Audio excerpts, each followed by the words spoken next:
Hi, welcome. My name is Dale McCluskey, and I'd like to take a few minutes to discuss this whole issue of influence, with how to apply method, how to target the dog's decision making, and just so you can get a little better sense as to what's happening beyond just from appearances, from what you see, because a lot of times what you see is only half the picture when it comes to understanding this connection and starting to get in tune with this interplay of a dog's mind, how it pivots off these interconnected roles. What is happening with the dog's decision making as you're targeting it through method, through connection, through the leash. And so I guess the first thing to really get in tune with is getting a better sense of at what level the dog owner is being objectified within the relationship. And you get a sense of this even from the leash itself through that type of attachment, because you'll see the dog when the dog's with the dog owner on the leash, you'll see the mind begin to separate at a certain level. And the higher the level, especially, and that's when the whole trigger points come out, when you see a squirrel go by or another dog go by, or why the leash walk starts to become a nightmare basically for the dog owner. It'll go from the dog leading the owner on the walk in front of the owner it'll break down and go into into the type of nightmare scenario where the dog owner their psychology starts to unravel, and through this connection, dog senses that as more weakness, and then everything just kind of disintegrates. So to understand this whole thing with what script's being followed, and what the goal is here with training itself, what you're doing here, and this is the whole thing too. When people see, when they look at these ideas about learning, and they attach them into application of reward and positive reinforcement when the dog's mind is at a certain state, or when the dog is doing a certain thing, what they're failing to really consider is stepping back far enough so you can get a better picture, a three-dimensional view as I call it, as to how much power the dog is actually holding. I mean, that's the real problem with training or with interpretation, is a lot of trainers, a lot of dog owners don't get a good sense of that. They're not stepping back and being objective enough to say, okay, this is what I need to do. How do I get there based on these ideas about learning? So the whole thing is, what I'm doing here is I'm working off this connection. My whole goal is to make sure the foundation stones get changed out. So what I'm doing is, and this is the thing about getting in tune to, the dog's mind, to the interplay, is even when you're standing with your dog on the leash itself, is getting a sense of, at what level is the dog there in body but not in mind. Okay, at what level is the dog's mind starting to slip away from you? And that's the first thing you have to get a sense of. I mean, and how I show this is when you start to have a hold, when meaningful influence starts to take hold through the roles, and starts to impact the dog's decision-making process, you'll feel, you'll get a sense the head and the mind, the body, there's a different context happening. Okay, that dog is focused on what you want. You're not being objectified. Within the relationship, there isn't that level of mind separation happening. The dog is following their own script, and so the whole thing. So what I'm doing through the method itself is I'm starting to take hold of the mind at that level. I'm starting to deal with the mind, this issue of the mind separating, of the bathtub filling up with water. And so when you see what I'm doing is I'm a lot more proactive in putting influence over the mind, layering influence.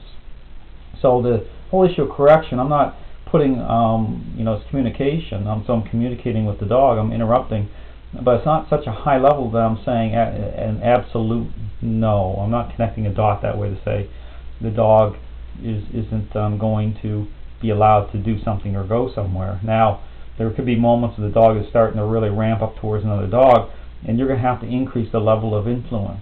But at the same time, it's more about layering, communicating it, saying what you're communicating, saying is I own that other dog. Okay, so I'm bringing that dog's mind into a state of balance, into a follower state. So, and the whole thing is, as I'm doing this, you'll see the mind pulling back in. Okay, you'll see it's like a line being drawn, it's coming through you and out again.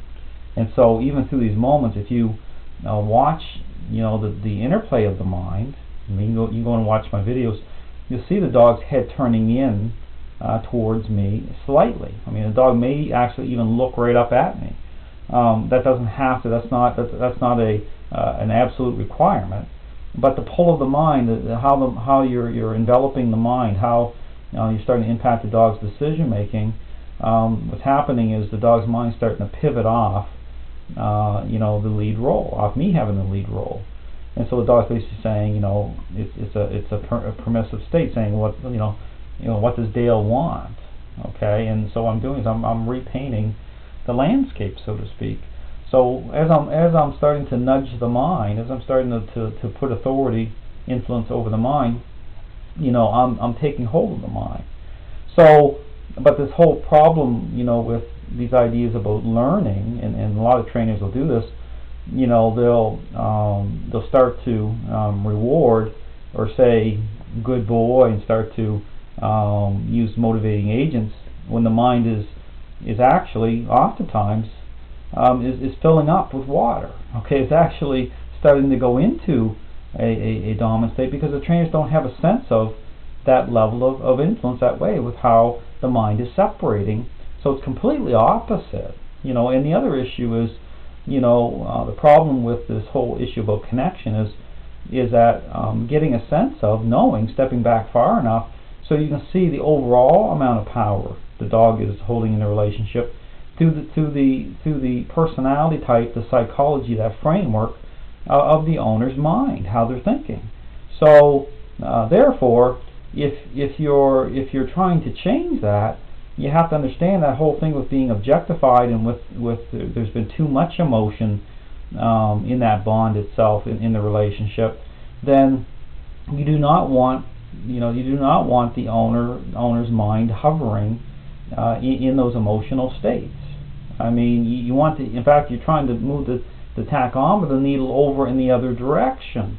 So these ideas about learning theory actually, even though they, from appearances, okay, you'll see, the dog going into sits and doing certain things, and the owner saying, good boy, rewarding that. Oftentimes, it's not doing anything to change the roles out. Okay, it's not doing anything unless that tachometer is moving. So this whole issue about petting and reward and learning theory and connection, you have to understand that what's really happening here is this whole issue of connection itself with the dog, just like being a parent, the dog really knowing, the framework of the owner's psychology.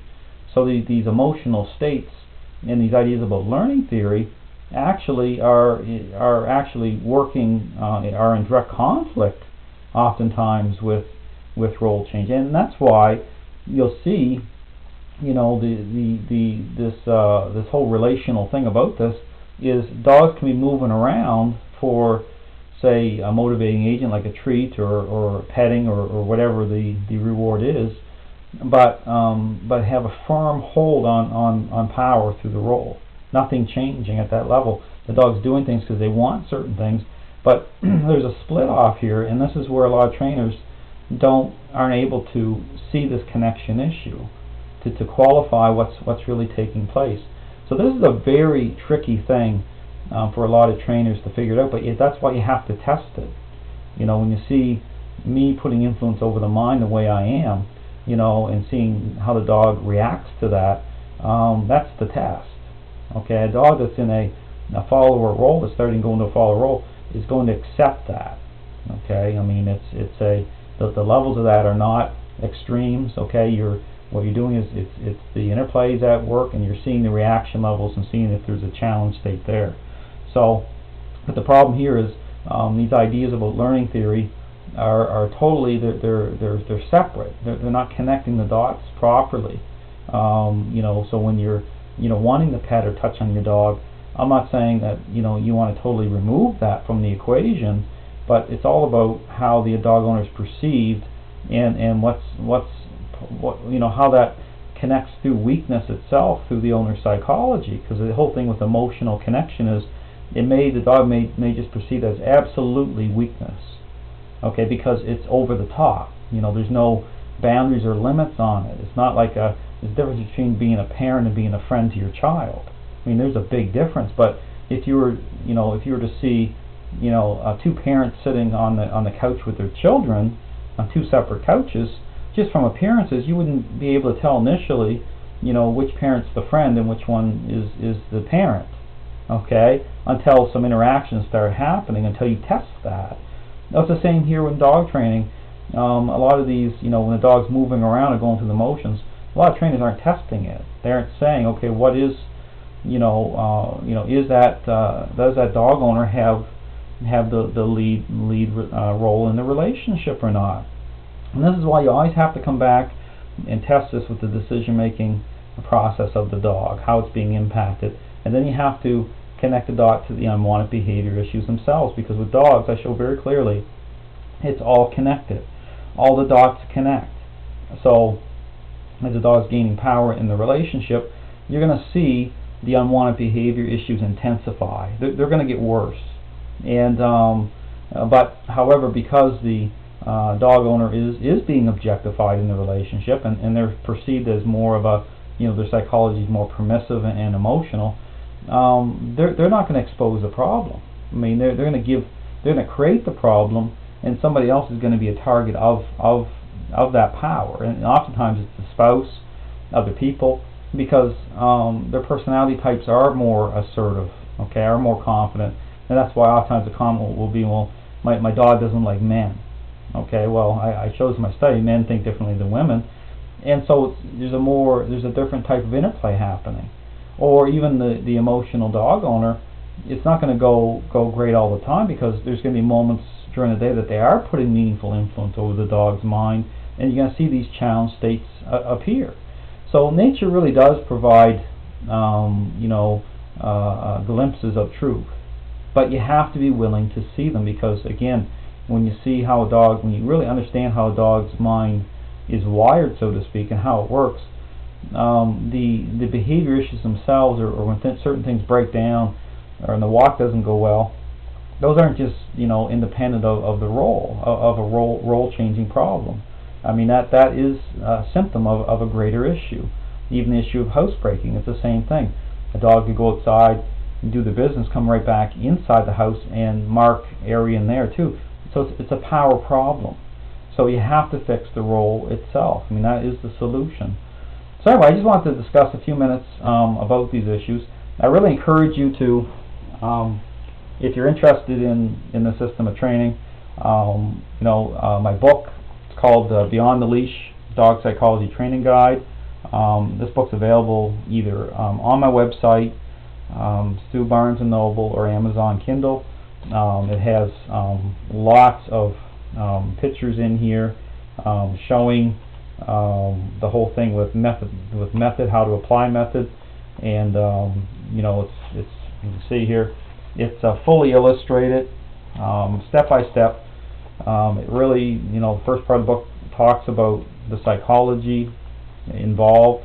It shows application of method, these moments I'm talking about, how to start to change out the foundation blocks of the relationship, and it's an all-in-one type of book. It's psychology, but it's connection. So I just encourage you to check it out. It can be a very useful tool.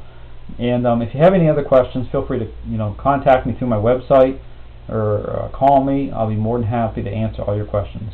And again, thanks very much for watching. I hope you have a great day.